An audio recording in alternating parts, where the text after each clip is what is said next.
Hey everyone, welcome back to This Is Monsters. I'm your narrator, Giles with a J. I just want to take a quick moment to let you know that we're on season 21 and the theme is strange and unusual. I feel like I might have been a little too aggressive in my previous intro and I want to make things a little more positive, so I'm going to encourage you to caress the like button and maybe hug the subscribe button. Show it some love. Don't hate. Save your hate for the monsters. On with the show. Chelsea Schilling tried to get away from her abusive boyfriend, even quitting her job and changing her appearance, but it didn't work. Somehow, she was back in contact with him, and in November of 2016, she tried to get away for the last time. This is Monsters.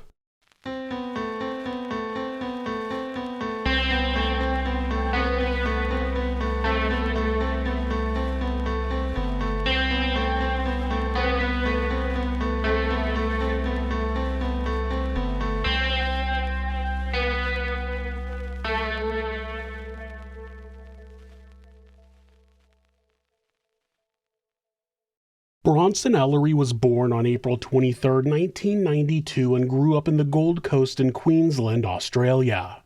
Not much is known about his childhood, but when he was a teenager it's said that he became interested in conspiracy theories.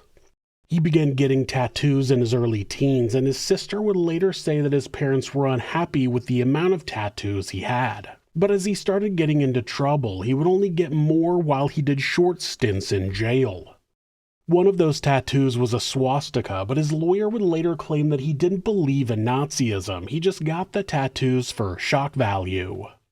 Of course, the most shock he elicited was the fact that he eventually had his entire face covered in tattoos. Those tattoos gave him a reptilian look, and the local police began referring to him as the Lizard Man. His unique appearance wasn't his only challenge. Bronson's ties to the Gold Coast's criminal underworld pushed him further to the edges of society. He joined a biker gang that was an offshoot of the Bandidos biker gang. His involvement in the crimes committed with the gang were what kept him in and out of jail for years. He lost access to normal support systems and lived in a world where destructive behavior went unchecked. On top of that, the gang said that he would never succeed in crime because his tattoos meant he would always be easily identifiable. You can't really fly under the radar when you're well known to be the guy that has his face covered in tattoos. Because of that, Bronson was never really let into any of the gangs he tried to run with. The authorities saw him as a troubled youth who was easily influenced. He went to jail for minor offenses like fraud and modifying vehicle plates. Bronson's appearance made it impossible for him to get a regular job, so he eventually started a music career. He created a one-man hardcore band called Solitary Sun and began putting out songs. They were not well received, and this is why. You're standing on the edge, I would have never let go. It wasn't until 2012 that Bronson ended up behind bars for fighting with members of a rival biker gang in Surfers Paradise. Bronson said that he hoped that the arrest would catch the attention of the media and he could get some promotion for his song In Memory of Us, which is the gem you just heard a clip of. Unsurprisingly, it was met with unfavorable reviews. Not long after, Bronson was arrested again for willful damage, attempting to pervert the course of justice and 2 counts of breaching bail. Those charges came after one of his friends damaged a car and the owner of the car said he was going to go to the police. Bronson called the owner and threatened him. He was sentenced to a 3.5-month prison term, though he claimed he never actually threatened the man. He also claimed that he hadn't fought with the other biker gang and it was all the police just wanting to make him look bad. Sure. After he was released, he was interviewed by a reporter for Noisy magazine about his music. By then he had cut his ties with the biker gang and said, quote, "I hate them now. I got turned on by them at the clubhouse. I walked out though. I was sweet. They just turn on their own. They've done it to heaps of other members in the past. They reckon someplace thought I burned down their tattoo shop, which I didn't, so instead of fighting them because they were scared to, they just got rid of me." In the interview, he said he was only focusing on his music. He said that being behind bars gave him time to work on new music. He said that he had written 9 new songs in prison and he had started recording them as soon as he got out. He claimed in the interview that he was releasing an album on April 11th, 2015, and if he did, it's no longer available anywhere. At the end of the interview, he claimed that he had covered himself with tattoos to burn bridges, so he had nowhere to go but become a famous musician. He said, quote, "I knew I was never going to do a normal job or anything, because I knew I was going to be fully dedicated to music. I was going to make it hard for myself and just cover myself in tattoos so there was no other option. I just didn't care. I knew I was doing music, so it didn't matter what I looked like. And appearing like this would also help for the genre of music it is now. It makes a statement." Around 2014, Bronson started dating an 18-year-old named Chelsea Schilling. People who knew them said their relationship was toxic and included fighting and physical abuse. He started keeping her from seeing friends and would regularly go through her phone. One of Bronson's neighbors, a man named Godfrey Brown, would later tell a reporter that he once rescued Chelsea from her boyfriend. He heard shouting outside, and when he went to check on what was happening, he saw Bronson dragging the woman back into his apartment against her will. He pulled Bronson off of her, and the abuser squared up to the neighbor, but when Godfrey also squared up, clearly not afraid of the lizard man, Bronson retreated inside. The neighbor then walked Chelsea down to a local bus stop and watched her get on the bus. He said he didn't report the incident because he had had a bad experience with the police and assumed they wouldn't do anything anyway. He told the press that she thanked him and said, quote, "You saved me from getting belted up." A year after they had started dating, Chelsea took out a restraining order against Bronson, but he violated the order. That got him sent to prison, and while he was there, Chelsea made several attempts to escape from him. She left her job at Harbortown Dress Shop, found new employment, changed her appearance, and got help from a local domestic abuse service to go into hiding. She even shut down her social media accounts, and her mother said she was going to go as far as faking her own death. Before she shut down her Facebook account, though, she posted a message saying, quote, "I'm sorry for being so negative, but I want everyone to know that if I get hurt or die, Bronson Ellery, person in picture, is responsible, or Chris Cairns doing his dirty work. I've seen firsthand what they do and would never post this for attention." But somehow she ended up back in connection with Bronson. Of course, being around him was not any better than it was before, and Bronson's drug use actually made it worse. Bronson's family noticed worrying changes in his behavior near the end of 2016. His sister told investigators that Bronson had become a recluse after leaving prison. She said, quote, "He wasn't eating or sleeping properly and was constantly paranoid." His mental health deteriorated faster after he reconnected with Chelsea. Bronson made several disturbing comments about ending things and feeling that there was no way out. Those words seemed like normal expressions of despair at first, but they would eventually take on a horrifying meaning. His sister tried to help him multiple times in those final weeks.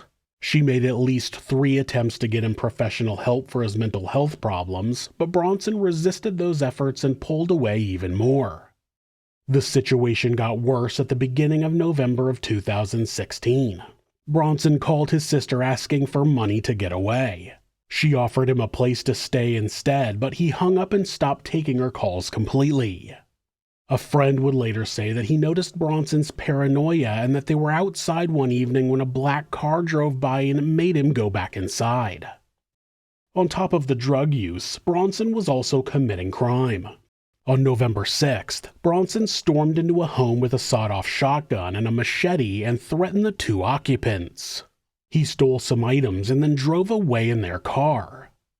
Bronson was friends with a reality television personality named Christopher Loden, who had been on the Australian reality show World's Strictest Parents, and he would later admit to being in the vehicle with Bronson that evening.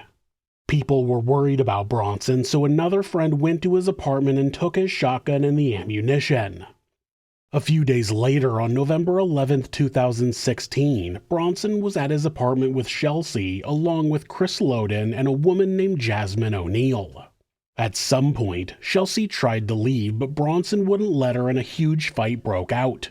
The friends watched as Bronson proceeded to beat Chelsea and bash her head into the floor. Then he pushed a pillow over her face and smothered her until she was dead. After that, he went into the bedroom, put on a suit, wrote 2 notes, and shot himself up with a lethal injection of drugs. Then he laid down on the floor next to Chelsea. Another friend, Michael Warburton, had shown up before Bronson died, and the killer told him, quote, "I promised her I'd go with her." Bronson died soon after. Then the 3 people who were in the apartment just left. Eventually, another friend, Nick Blandthorne, showed up at Bronson's apartment and found the 2 bodies. Despite there being notes, authorities initially believed it was a double murder. After an investigation, a police representative stated, quote, "We have located a note and it gives us an indication as to how things have occurred." Autopsy results confirmed the murder-suicide conclusion. The contents of one of the notes is unknown as they've never been released, but the second note was to Chelsea's family and it read, quote, "I'm apologizing for killing your daughter. I loved her." After his death, Bronson's sister found his journal. The writing switched between expressions of love for Chelsea and disturbing mentions of violence. That discovery, along with his erratic behavior, left his family wondering if they missed important warning signs. Chelsea's mother, Bonnie Markwell Mobbs, turned her devastating loss into a powerful campaign against failed domestic violence protection systems. She said, quote, "The government laws need better protection for all these innocent people. Pieces of paper do absolutely nothing. It's not a wall, it's not a barrier, it's a piece of paper." Her daughter had a restraining order against Bronson, but it couldn't save her life, which fueled Bonnie's frustration. She has campaigned tirelessly for real changes to stop such tragedies. She suggested tech-based solutions, saying, quote, "Put an anklet band on these bastards and monitor their every move. Even if the victim has to wear a bracelet to alert them that the perpetrators are nearby, and an alarm will go off at the police station to notify them if these bastards are way too close to the victim so the police can get them before the perpetrator gets the victims." She also worked hard to set the record straight about her daughter's relationship with Bronson. She explained, quote, "They were not a couple." She also pointed out that toxicology reports showed Chelsea had no drugs or alcohol in her system when she died. Her family demanded an inquest to find out why Chelsea was at Bronson's apartment that day, as they believed Bronson had tracked her down and brought her there against her will. It doesn't look like that inquest ever happened. The authorities did open an inquest into the 3 people who were present in the apartment at or around the time of the murder. They were all eventually interviewed about the killing, but none of them were charged with a crime, as it was not against the law in Queensland at the time to either not assist a victim or to leave the scene of a murder without reporting it. It was another thing Bonnie petitioned the Queensland government about.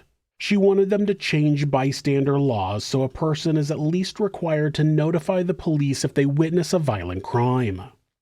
All 3 bystanders to the murder were convicted of other crimes and have spent the time since in and out of jail.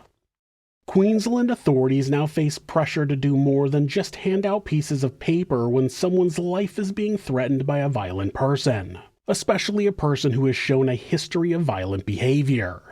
There will always be monsters, but the authorities need to do a better job of keeping them from ending lives.